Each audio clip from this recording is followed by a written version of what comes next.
staying low, and so till now हमने बहुत ज़्यादा ऑनलाइन प्रेजेंस, डिजिटल प्रेजेंस से we had been avoiding it, क्योंकि आई बिलीव कि grow in silence, I believe in this theory.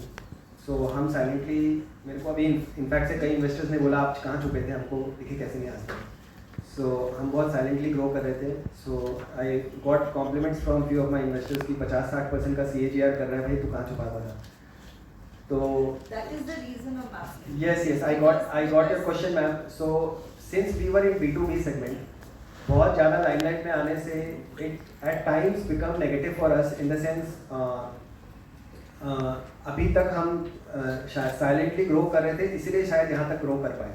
Because once people get a whiff of what you are doing right, there is a lot of competition and a lot of people want to enter the area. But now since we have grown to a scale, now we are ready for the next leap, and now we are with this IPO, I think our brand will itself be so aware across India.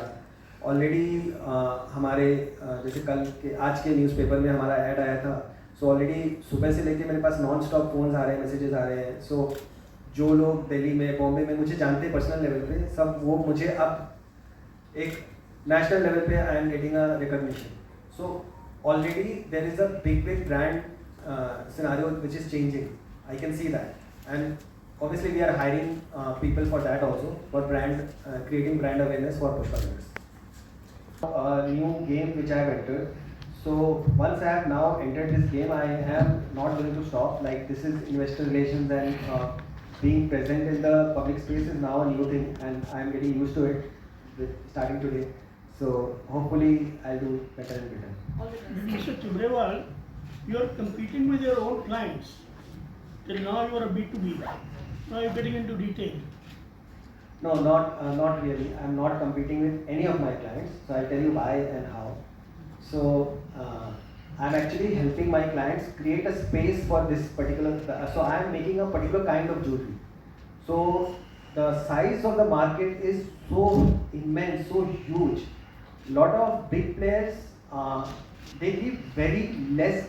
See, that is why I'm sitting at 300 crores and not 30,000 crores. So the market size is so huge. I'm actually creating a huge market for them. Everyone and anyone is welcome to take that B2C. कि अगर if some, for example, tomorrow one ABC Jewelers want to say कि this place is mine. You are welcome to take that store and you operate it. You are welcome to do that. We only want to create the awareness for our kind of jewelry in between the clients, and a lot of clients don't. They are scared that this jewelry, that the one we are making, supposing this design, normally anyone in India will not make this design for less than 60 grams. Now imagine I am making this design for 15 grams, 1-5. So this is the I mean, ladies in the crowd is smiling because they know that 15 grams or same look and gold, 22 karat pure gold jewelry, hallmark gold jewelry. This is something which is sort of creating the buzz, and this buzz has to reach the people.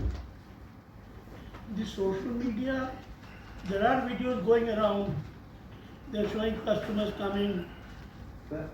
I don't believe it. So social media.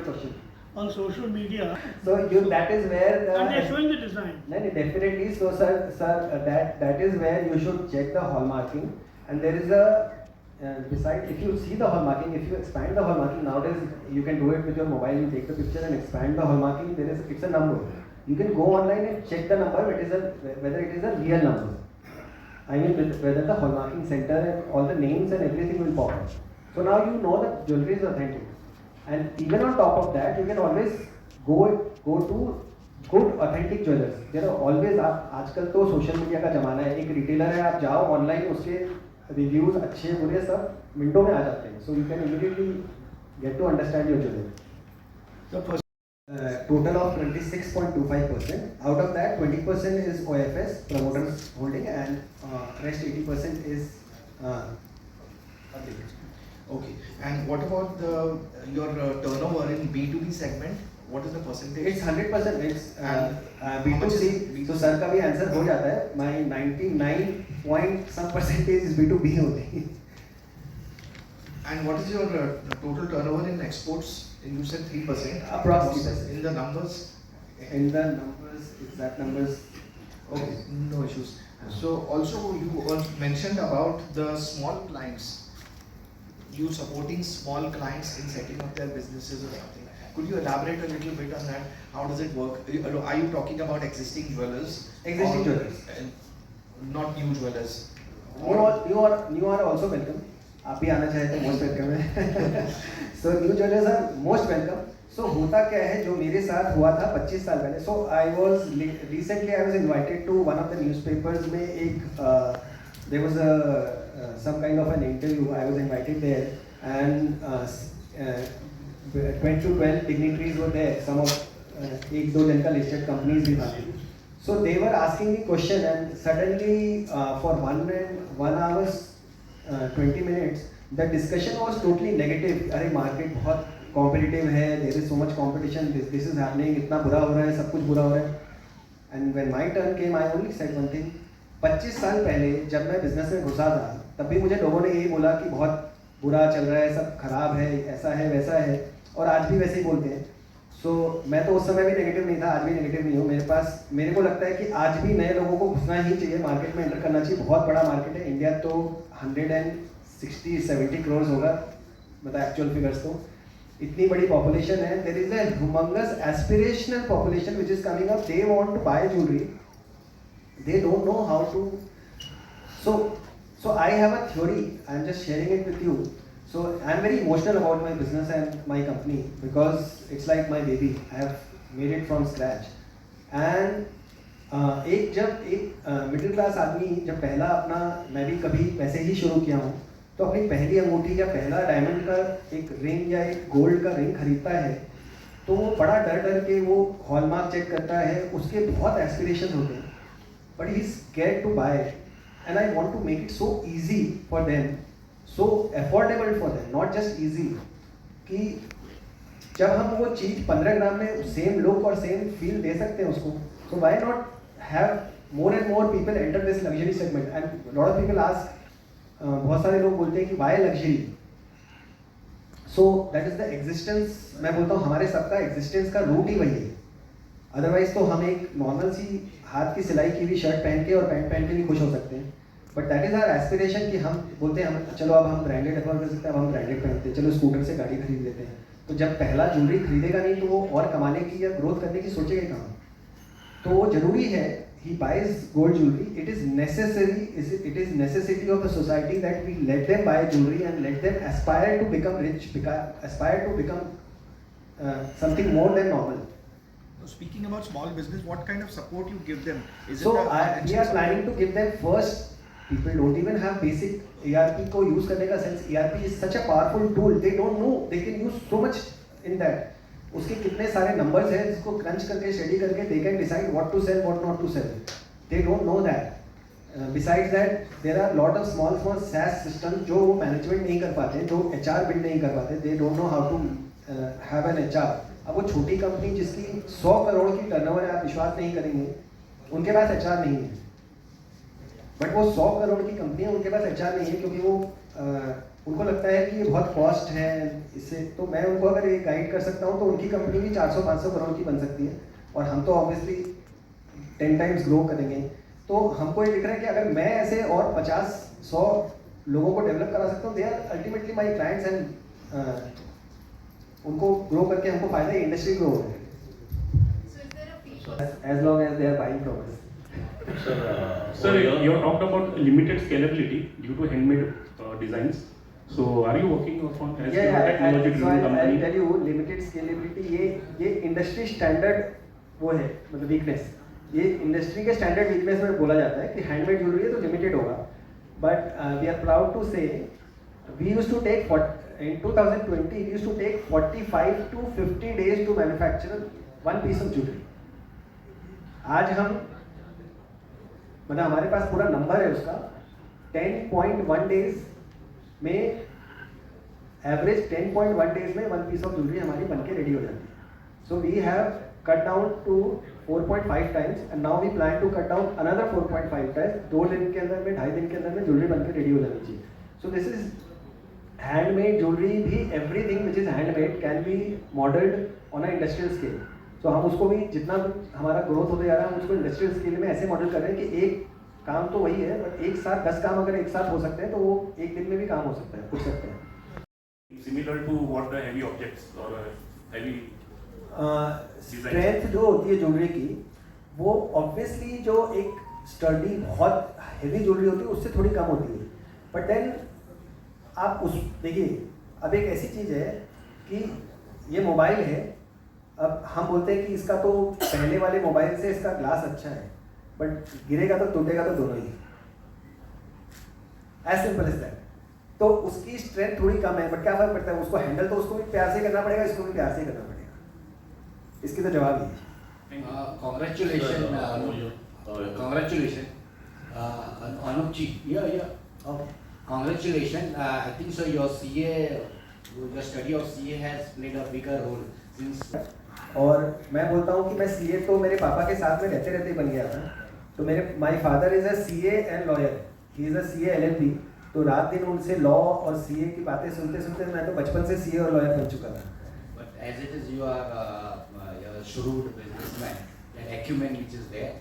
And one thing I want to ask is, it's a very competitive market and volatility is there, and it is growing at only at 6 to 8%. So what you have to say on that? Sir हम तो नहीं grow कर रहे 6 to 8%. हमें वो पता भी नहीं कैसे करना होता है. Market है. सो मुझसे तो कुछ इन्वेस्टर्स ने पूछा कि आप तो इतना अच्छा ग्रोथ कर रहे हैं, आपको करना ही क्यों है लिस्टिंग और आईपीओ. तो हमने बोला मैं थक गया हूँ ये सेम ग्रोथ करके. So I want to go into the larger growth cycles. So hopefully will achieve my dreams to expand pan India and grow faster. आपने जो बात किया 60% पे ग्रोथ, यही एक रीज़न है जो इन्होंने बोला कि छोटे स्केल में स्केल बड़ा क्यों नहीं हो पा रहा, क्योंकि 7-8% पे वो ग्रो इसलिए कर रहे हैं क्योंकि वो अपने आप को ऑर्गेनाइज नहीं कर रहे. सो अगर आप एक और डेटा है जो यहाँ पे प्रेजेंटेशन में नहीं है, अगर आप जाके देखेंगे तो इंडिया की जो ज्वेलरी सेक्टर है अगर 100% सेक्टर है तो उसमें organised sector right now stands at approximately 20-25%. But the growth of organised sector has been 30-40% year on year. So organized sector is eating up into unorganized sector. What is unorganized sector? Unorganized sector is the people who are not having systems and growth and उनके पास में systems नहीं है. अब वो 70% market है, उनको अगर हम ऑर्गेनाइज में ले आते हैं तो not just jewellery sector at itself पूरे across India but across the world also it will grow exponentially. मैं इतना बड़ा टैग नहीं लूँगा but I can start the process. दूसरे लोग of course lot of other people will also start helping. They will see कि इससे अच्छा है. तो And why Pushpa and how? So why Pushpa? Because we are giving you year on year growth for the last 5 to 10 years non-stop. अब मुझसे एक बड़ा अच्छा आपको इंटरेस्टिंग सा बताता हूँ. सो एक इन्वेस्टर मीट में मुझसे, और मैं ओपन बोल रहा हूँ ये सारी बातें. सो एक इन्वेस्टर मीट में मुझसे एक जेंटलमैन ने पूछा कि भाई ये सब नंबर्स तो गड़बड़ हो जाते हैं, ये आईपीओ लाने के लिए नंबर्स बहुत गड़बड़ हो जाते हैं. तो मैंने बोला कि एक सिंपल सी बात है भाई, मेरी B2B कंपनी है और जीएसटी तो जीएसटी ट्रांजैक्शन है और सारे ट्रांजैक्शन आज के डेट में जीएसटी पोर्टल से डायरेक्ट लिंक कर दिया है. मोदी जी ने कुछ छोड़ा ही नहीं है. तो जीएसटी तो जीएसटी कंपनी है और सारे और most of my clients are who's who of India. तो वो तो मेरे साथ में इतना सपोर्ट करेंगे नहीं मुझे. सो lot of listed companies are my clients. We are proud to say we have very good clients, very good support of lot of listed and unlisted companies who are about to be listed. So yeah. And I don't think so because the way confident you spoke about it. That's one thing. Second thing, sir, CA by experience. CA by experience and not by qualification. Yeah, thank you. You did a lot of things. I think you have covered a lot of things. And that is an advantage that just you spoke to. So मेरा question ये है कि जून जुलाई में आपका जो आ रहा है IPO, so अभी तक ऑलरेडी आपने इतना बड़ा पार कर लिया है, successfully done. What you looking at after July, because Diwali is this thing, आपका फेस्टिवल सीजन आ रहा है, तो उस पर आप कितना what growth you looking at? Very big. So that's what this year we are expecting very good growth because क्या होता था जब सीजन टाइम में, सो हमने क्या मेंटेन किया है as Pushpa jewellers, we have tried to maintain a year long pattern of sales, क्योंकि जब सेल्स डाउन साइकिल आती है ना तो वो कंपनी के लिए एक तरह से एक्सपेंसिव साइकिल होती है. So we have tried to keep it cap at जो स्पाइक्स है टू 20-25%, नॉट 100% और 50%. But now without help I cannot help it. The spike will be much higher because हमारे को जब सीजन साइकिल आता है तो उस समय हमारे पास में काफ़ी कैपिटल होगा and we'll see a very very big hike because हमारे पास रेडी प्रोडक्ट्स होंगे टू डिस्पैच. हमारे को कोई प्रोडक्शन नहीं करना है इमीडिएटली टू डिस्पैच प्रोडक्ट्स है. So that is going to help us. Besides that हमारे ऑफिसेज नए ऑफिसेज आ रहे हैं. So we are entering new markets and with a lot of strength. नया मार्केट्स एंटर करना विद लेस कैपिटल एंड नया market enter करना with lot of strength with lot of capital, it's going to definitely change the game. He is the person behind it, and I'm blessed to have him by my side. And because of our teamwork, he is handling that. He is handling the production, the design, the IT part, and I'm handling all this. Together we are a force. Marketing agency which looks after that. It is the agency, Bureau of Indian Coming, what is my co-person over here said that you said that there can be a duplication, so we can zoom it and see that. So there is not any awareness of such kind of people to be put behind bars. So ये तो हमारे देश का थोड़ा दुर्भाग्य बोल दीजिए कि सज़ा बहुत कम है. दुबई में होंगे तो आप सज़ा बहुत स्ट्रॉन्ग है. हमारे यहाँ सज़ा कम है तो लोग करते हैं ऐसी चीज़ें. बट आप देखिए, मैंने यही बोला ना आपको, देखिए यू हैव टू सी किस ज्वेलर से आप काम कर रहे हैं. किसी का रेप्यूट है. अब हमारी कंपनी 400 करोड़ की होगी और 400 करोड़ की कंपनी एक छोटे से लाख रुपए के लिए कुछ गंदा काम नहीं करेगी, क्योंकि उनको खोने को बहुत कुछ है. हमारे को खोने को एक बड़ी चीज़ है. तो कोई जब बड़ा कंपनी होता है तो वो छोटी चोरी नहीं करता है. अब वो कोई बड़े स्कैम करते अलग बात है, पर वो छोटी एक ज्वेलरी में चोरी कम चांसेस है. So the reason is that's why you should go to good reputed jewelers. They will give you the right justification. आपको justified एक सही चीज़ देंगे. आपको इतनी hedging की जरूरत पड़ती नहीं थी लास्ट ईयर तक. इतना volatile gold हमने कभी लाइफ में नहीं देखा. गोल्ड पहले 100-200 रुपया ऊपर नीचे हो जाए तो हम ऊपर नीचे होते थे. अब तो 2000 का तो कोई कीमत ही नहीं रह गया. 2000 ऊपर जाता है, 2000 नीचे एक दिन में, सेम डे में, और 4 बार ऊपर जाता है, 4 बार नीचे आता है. मज़ेदार है, वेरी इंटरेस्टिंग. सो हमने क्या सिस्टम कर दिया, हमने हेजिंग करते हैं. तो हम जब क्लाइंट हमसे गोल्ड कोई ज्वेलरी खरीदता है तो हम उसी वक्त हेज कर लेते हैं. जब वो रेट कट करता है तो हम उस रेट पे हम अपने आप को हेज कर लेते हैं. और जब उसकी पेमेंट आती है एक्चुअल, और जब हमारे पास वो पैसा देना होता है, तब हम अपने आप को सेल कर लेते हैं. तो हम अपने आप को हेज करके रखते हैं. इन्वेंट्री जो है हमारे पास, एग्जिस्टिंग इन्वेंट्री है, वो कोई भी हेज नहीं करता है. वो इन्वेंट्री जो है वो प्रॉफिट लॉस हमारा है. तो जनरली गोल्ड में प्रॉफिट ही होता है. पिछले 100 साल का, 200 साल का तो एक्सपीरियंस यही है. ये ऐसा क्यों करते हैं? सो अगर हमारे पास 100 रुपये का सामान है, अगर मैंने आपको 100 रुपये में हमने खरीदा है, लेकिन जब रेट 110 हो गया तो हमको 110 में क्यों बेचना पड़ेगा? क्योंकि हमको खरीदना है वो वापस. हम वो पैसा घर लेके नहीं जा सकते. हमको वो इन्वेंट्री मेंटेन करनी है ना, तो हमको तो 110 में खरीदनी पड़ेगी ना. आप समझ गए? तो हमारे को कोई प्रॉफिट नहीं हुआ. वो प्रॉफिट एक्चुअली लगता है. मतलब इट्स लाइक आप एक घर में रह रहे हैं, आप वो घर बेच के तो नहीं जा सकते. तो घर का दाम बढ़े या घटे, वो हमारे प्रॉफिट घर में नहीं आ रहा. वो ज्वेलर के, वो देखने में लगता है कि ज्वेलर प्रॉफिटेबल है. अब वो देखिए, कुछ ज्वेलर हो जाते हैं कि भाई इन्वेंट्री के दाम बढ़ गए और उसने इन्वेंट्री कट कर लिया, तो वहाँ पे उसकी ग्रोथ भी कट हो जाएगी. लेकिन अगर उसने वो बेच दी इन्वेंट्री, तो उसकी ग्रोथ को कट कर रहा है. अब उसको वो इन्वेंट्री बेच के घर खरीद ले, जहाज खरीद ले, वो उसकी मतलब आप जो भी बोलिए, मतलब it's not a good sign for a businessman.